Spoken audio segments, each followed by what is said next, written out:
Next up, we've got the tibial angle.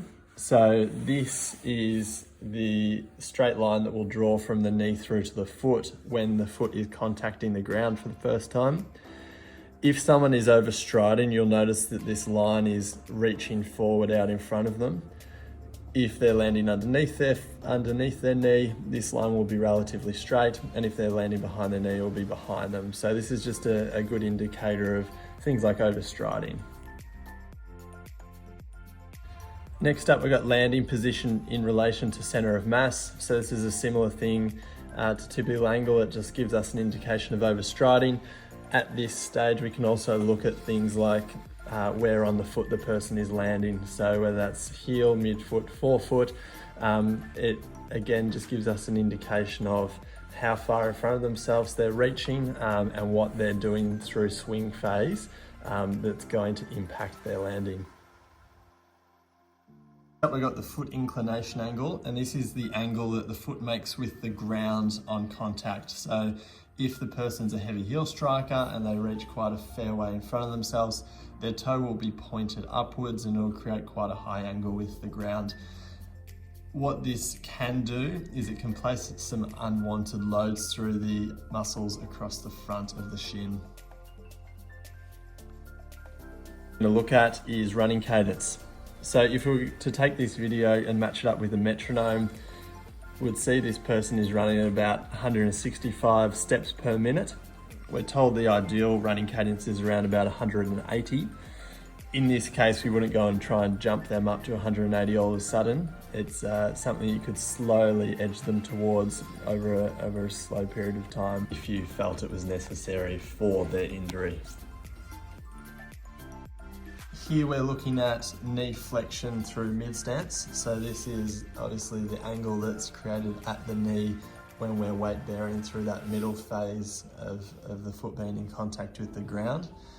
What this tells us is the degree of leg stiffness that we have. So obviously we want a little bit of stiffness through the limb so that we're able to take each step and propel efficiently without sinking too much into each step. So this gives us a good indication of the level of stiffness through that leg. Here we're looking at hip extension. So this could tell us a few things. We're looking at the hip motion as we're pushing off the ground with our foot. So if the foot's leaving the ground early, this could tell us that there's a little bit of restriction in the ankle. If we don't get that full hip extension, it could tell us there's some restriction at the big toe joint, or there could be some restriction in those hip flexors. We also want to look at the pelvis and see whether that's rotating forwards or not. That'll give us also a bit of an indication of some restriction tightness through those hips. I also like to look at what the person's heel or foot is doing through swing phase. So swing phase is from the time we push off the ground to the time we contact the ground again.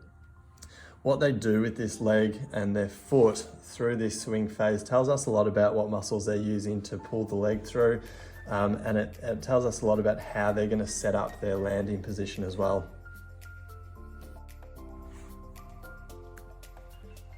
Here we're looking at the forward lean position of the body. So we're basically going to draw a straight line from the ear through the shoulders, the trunk and the hips. What we want to see is a nice straight line through all those positions. We do want to see a little bit of forward lean from the feet. So that's just showing us that we've got some forward motion going on. What we don't want to see is too much flexion at the hips. So we don't want to see ourselves kind of leaning forward from the hips or hunching over.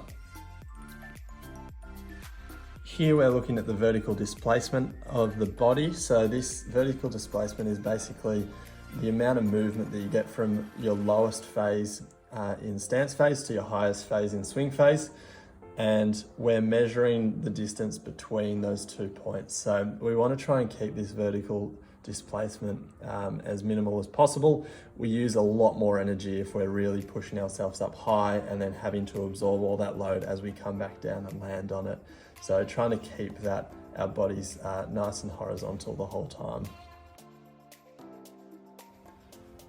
This here is a contralateral hip drop. So we're looking at the hip position through our mid-stance phase. So it's basically as our leg accepts our body weight, we'll look at how the hips react to that.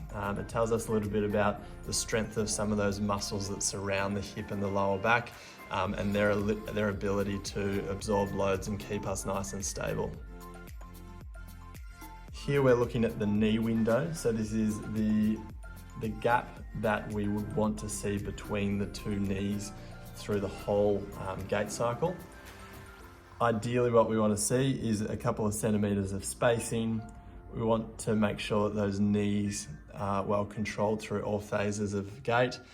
If we're not seeing that sort of gapping and we're seeing some brushing of the knees and minimal gapping between those two knees, it may be an indication of a couple of different things, whether that's strength and stability around the hips, or foot positioning, landing positioning, different things like that. Here we're looking at foot position through a swing phase. So this can tell us a couple of different things. It can tell us potentially something that might be going on the hip, whether that's internal rotation or external rotation. It could also be telling us about some rotation that's happening at the knee. So those bones that come down from the knee, the tibia, it could tell us whether that's rotating inwards or outwards as well. So it's important to look at, and then from there do a little bit more assessment on these areas. It's pretty important to have a look at the person barefoot. This gives us an indication of what they're like in their natural form, and then how the shoe is playing into that. So whether the shoe's allowing them to move through their natural motion, or whether it's inhibiting that natural motion a little bit. So here we're looking at things like foot and ankle positioning, their ability to absorb the load but then reactivate and propel again, and what that's doing for the body parts further up the chain as well.